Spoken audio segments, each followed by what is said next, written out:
안녕하세요. 우리가 매년 맞이하는 크리스마스, 정말 익숙하죠? 그런데 우리가 아는 화려한 파티와 선물 교환이 사실 크리스마스의 전부가 아니었다면 어떠실 것 같으세요?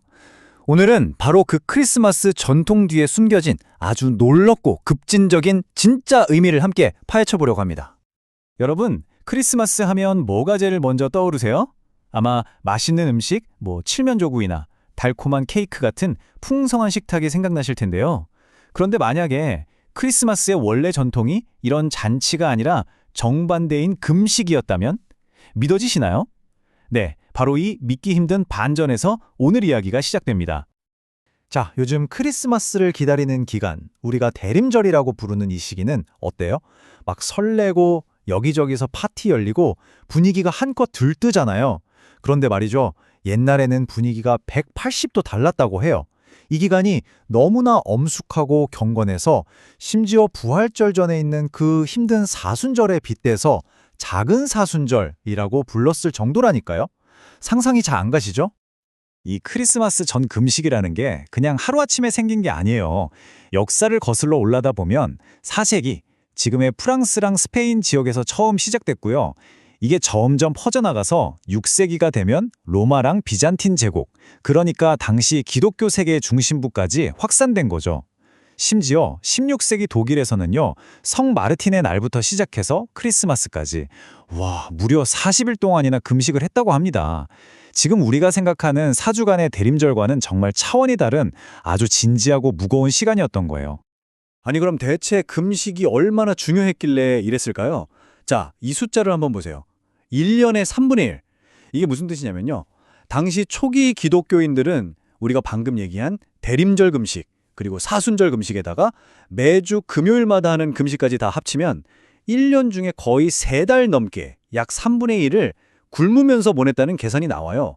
이건 그냥 가끔 하는 종교 행사가 아니라 말 그대로 삶 그 자체였던 거죠. 그런데 말이죠.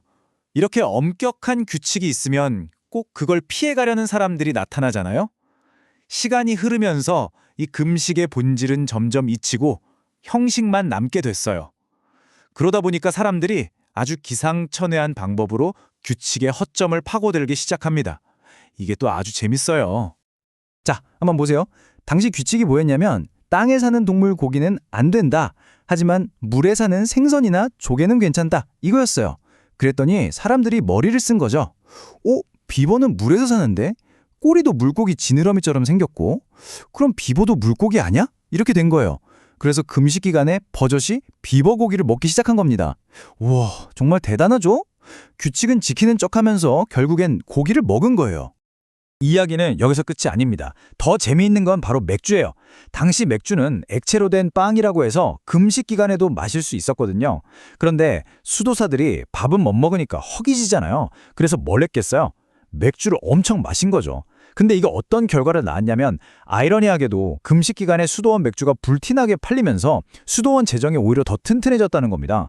경건해지려고 금식했는데 결과적으로는 수도원 배만 불려준 셈이 된 거죠. 바로 이런 모습을 두고 성경에서는 이렇게 경고합니다. 경건의 모역은 있지만 경건의 능력은 부인한다. 이게 무슨 말이겠어요? 겉으로는 규칙을 지키고 금식도 하고 뭔가 대단히 신앙심이 깊어 보이지만 그 안에 담긴 진짜 의미, 진짜 정신은 다 사라져버린 거죠.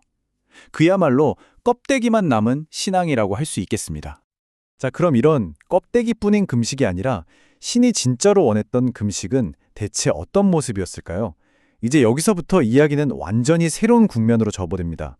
구약의 선지자 이사야가 우리에게 던지는 금식에 대한 아주 급진적이고 새로운 정의를 한번 들어보시죠.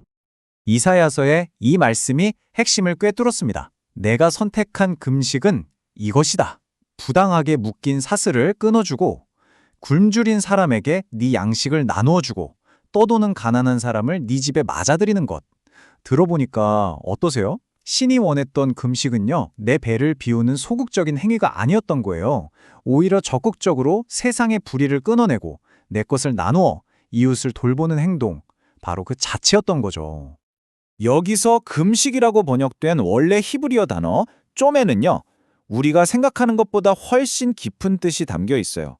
이건 그냥 밥 안 먹기가 아니에요. 진짜 의미는 바로 타인을 위한 자기 낮춤, 영어로 하면 self denial 같은 거죠. 그러니까 나 자신의 욕구나 필요를 잠시 내려놓고 그 자리에 다른 사람의 필요를 채워넣는 것, 이게 바로 진짜 금식이라는 겁니다. 그리고 부당하게 묶인 사슬을 끊어준다는 이 표현은요. 그냥 어려운 사람 한두 명 도와주는 차원의 얘기가 아니에요. 이건 훨씬 더 스케일이 큽니다. 말 그대로 사회를 병들게 하는 악한 구조, 그 억압의 시스템 자체를 무너뜨리라는 굉장히 혁명적인 요구인 거죠. 개인적인 선행을 넘어서 사회 정의를 위한 행동을 촉구하는 겁니다. 굶주린 사람에게 내 빵을 나눠주라는 말도 마찬가지예요. 여기서 말하는 네 빵은요, 그냥 먹다 남은 거 여유분을 주는 게 아니에요.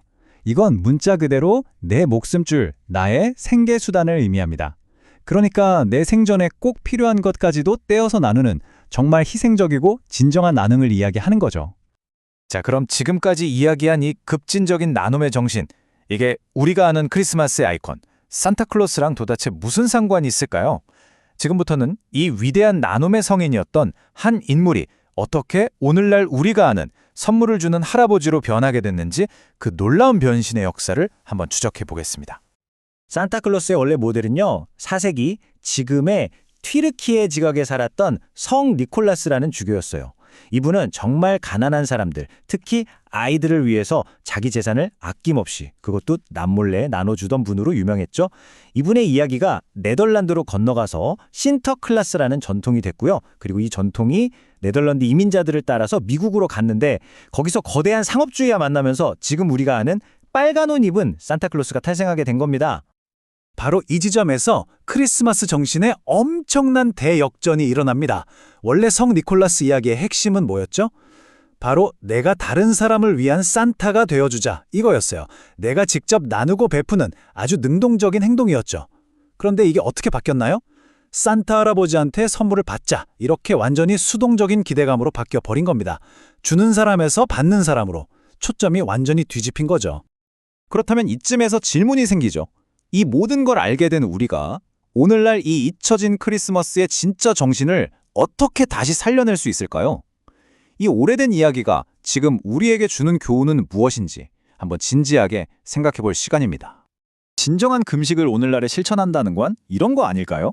먼저 나 자신만을 위한 화려한 파티나 비싼 선물 같은 것들로부터 한번 금식해보는 거예요. 그리고 그 대신에 내 배가 얼마나 고픈지가 아니라 내 이웃의 배가 얼마나 든든한지에 관심을 갖는 거죠. 내가 가진 여유분이 아니라 정말 소중한 나의 빵 한 조각을 떼어 나누는 마음. 그렇게 우리 각자가 내 주변 누군가를 위한 작은 산타클로스가 되어주는 것. 어쩌면 이게 크리스마스를 가장 크리스마스답게 보내는 방법일지도 모릅니다. 마지막으로 여러분께 이 질문 하나를 남기면서 마칠까 합니다. 어쩌면 우리가 찾아 헤매는 진짜 크리스마스의 기쁨은 내가 뭘 받을까를 고민하는 데 있는 게 아니라 다른 누군가를 위해 내가 가진 무언가를 기꺼이 내려놓을 때 비로소 발견되는 건 아닐까요? 올 크리스마스에는 이 질문을 한번 곱씹어보는 시간을 가져보는 건 어떨까 싶습니다.